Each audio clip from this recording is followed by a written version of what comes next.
I'm going to create a new file, PHP file.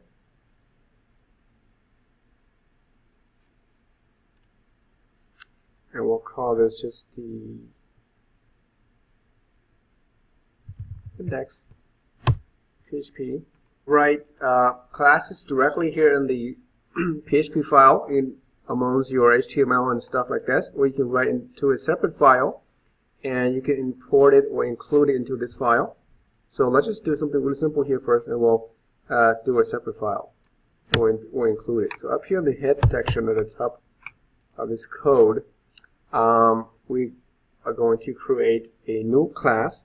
So again, just use the keyword class, follow up the name of the class, and we'll do the student class so we know what something familiar. So when I run this class, it's only available within this file because it's only local to this file called index. If I want to use it again in a different file, well, you have to include that as well, or you have to pass the object to that second file, or you'll use session variables to pass the data over. Okay, but the student here is a class. Let me just put this down so I have more spaces. And then the fields. Notice I can't just say ID here, right? It's a student ID. It asks, this is unexpected colon, whatever it is. We see this in PHP. You have to put the modifier, either private, protected, or public. Okay. So this is what we'll put ID as private. We'll put a public for the name. And we'll put a private for the grade. So we have 3 fields. These are called data fields because they're in global space. Okay, you cannot put these modifiers inside a function. Okay, it only works in the global space, which is a data field. So these are called data fields or the instance fields. The word instance here means you can only access it if you instantiate an object. Okay, instance members or instance fields, same thing. So if you don't supply the constructor, then I think PHP will automatically create one for you behind the scene. Okay, but usually you put a constructor in here, and constructor you use the word function underscore 2 underscores followed by the word construct. And you don't have to put anything there if you don't want to. It could be just an empty constructor, that's fine. But you could usually when you do a constructor, you use that to initialize data. Here, the name is purple or a different color, just to tell you based on the IDE that that's public. Okay. So outside of that class,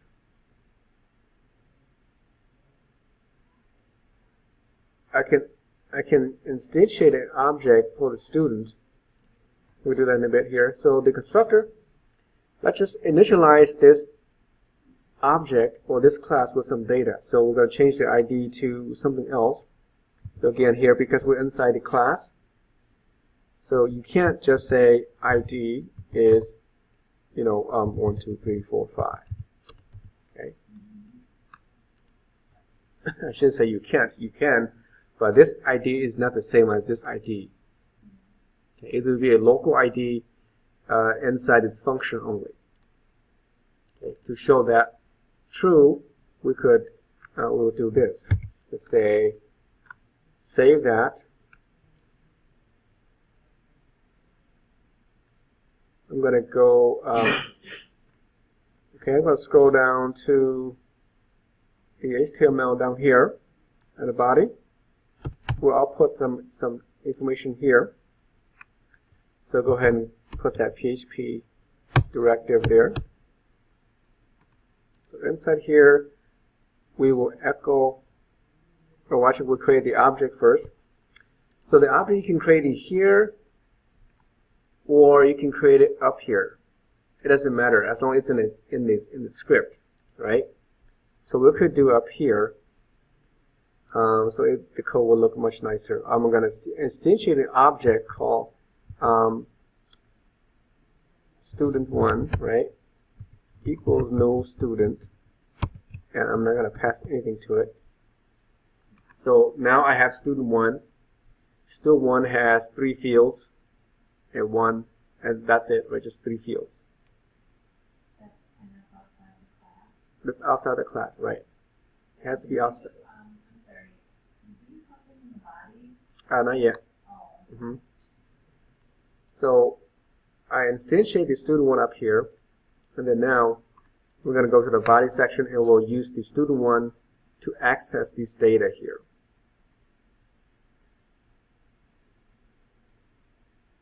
While we're up here, why don't we just make some changes here too? We're going to say add the,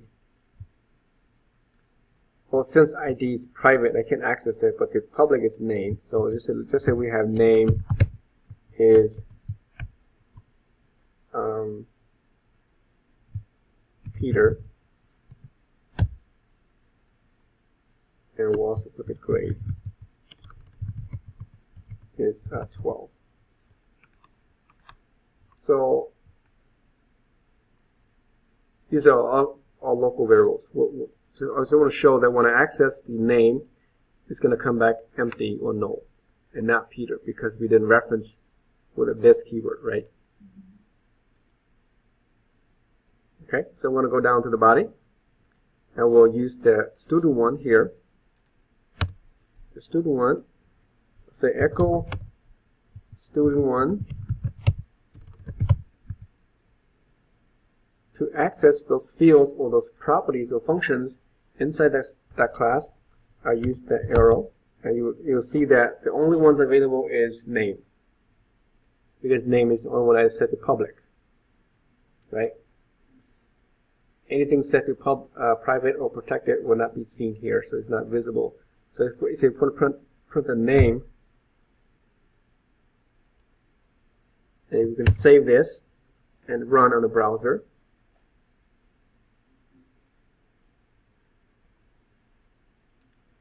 So run it. And on the browser, let me close these. Is there something else? There's nothing there. It's empty.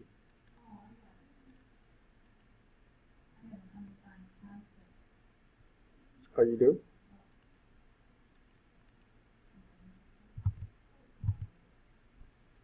You probably had a typo somewhere, or? Oh. Yep. Yeah, it should be just blank because it'll be an empty string, right? We were expected to get Peter, but no, we didn't get that. We just got an empty string. By default, these will be set to all empty strings, because you didn't specify any data.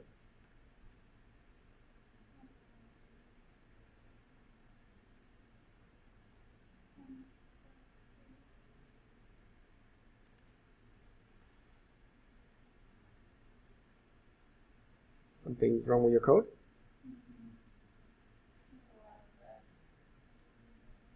A lot of red? Uh-oh.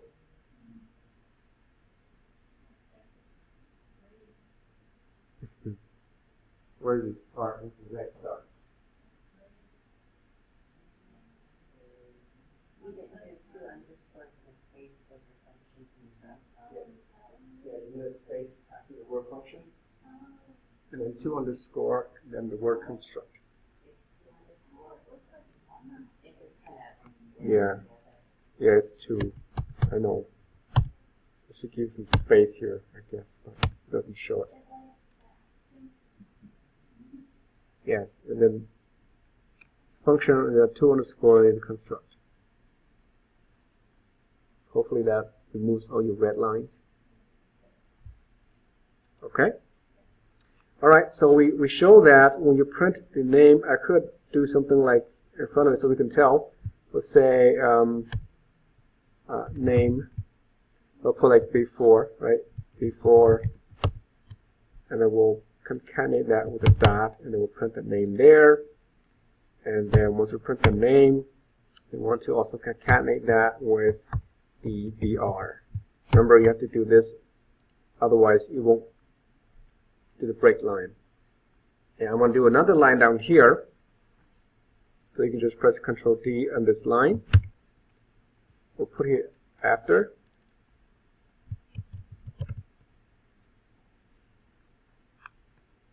So before and after. But right between these two lines, we're going to update the student name to something else. And then we'll see that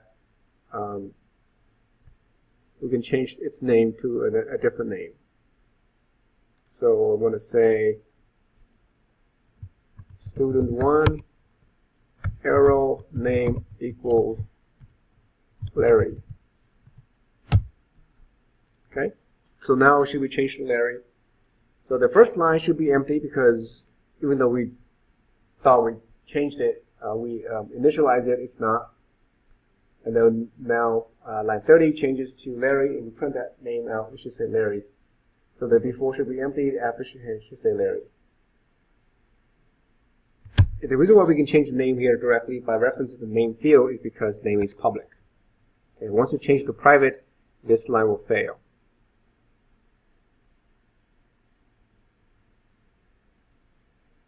Okay, so if we save that, go back to the browser and just refresh it. And you see the name before is nothing, the name after is Larry. Okay, so we just change the state of that field. So again, the words that we have the term change the state of something is really just change the value of that field or that object, whatever it is.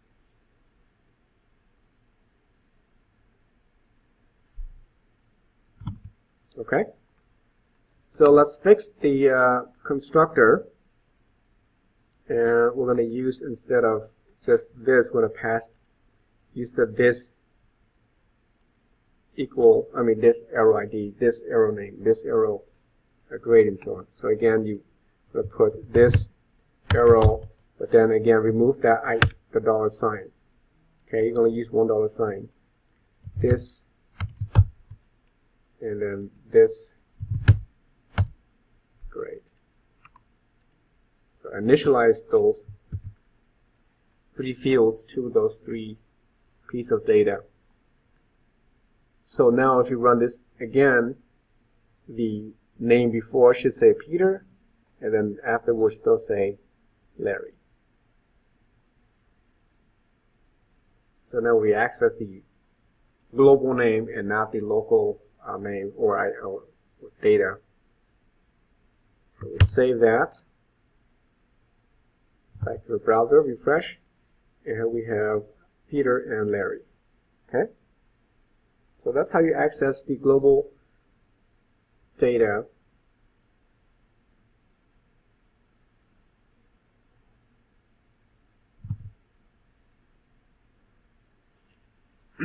fields.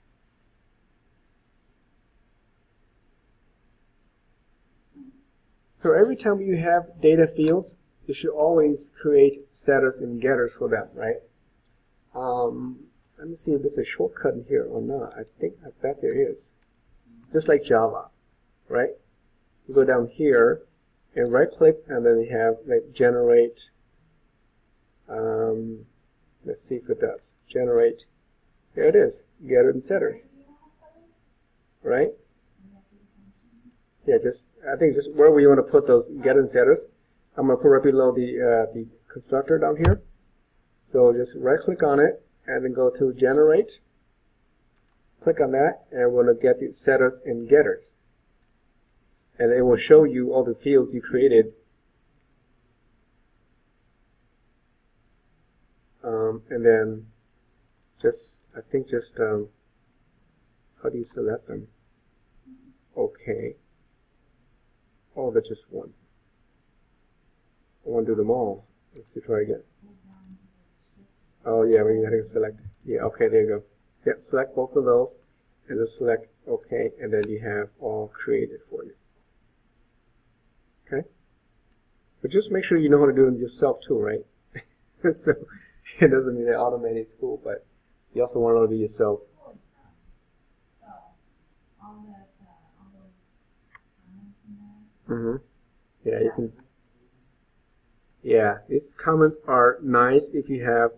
For this is you don't really need it, but a function that has a lot of parameters, then this is nice. It tells you what goes in and what type of return data return back, and then it is. So you have return string, return the string of name, and return the integer, and so on. So those are your setters and getters for all of them, and they're all public by default. And so now, down here, if you want to print their ID and so on, I cannot just use student1 ID, right? Because ID is private, so therefore I have to use the function or the getter to get the ID. It's a function, so make sure you put the paren there, for example, right? So we're going to put it here, put a new line.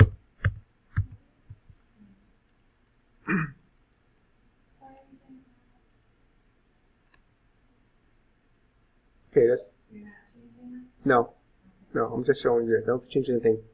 Let's go back up, and I want to change the name field to private. So, in other words, all your data fields should be set to private, unless you have a really good reason why not to. Okay? So save that, and you see all those red lines down here now, 3 lines. And if you just go right to it, click on one of those, it will tell you what those are. And then it just said, now we cannot access that. It's private. So we have to get the function called the getName. So this is getName. This is getName for the second one also. And then the line 79, we've got a setting. So you have to use a set name. But notice set name takes a string, so we cannot set equal something. It takes the Larry as a parameter. We'll put that in here like this. Okay, so there's no equal sign. Because it's a function. And now you should get the same result back. There's no changes for the output. So now you only access using the methods to get those names, to set those names or IDs and so on.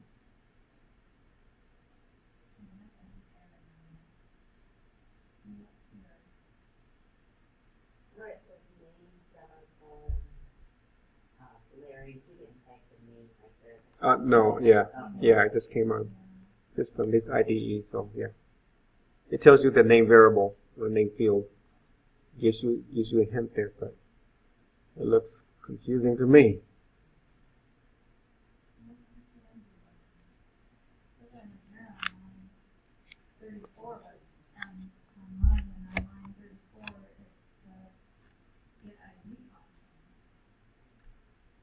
Thirty-four.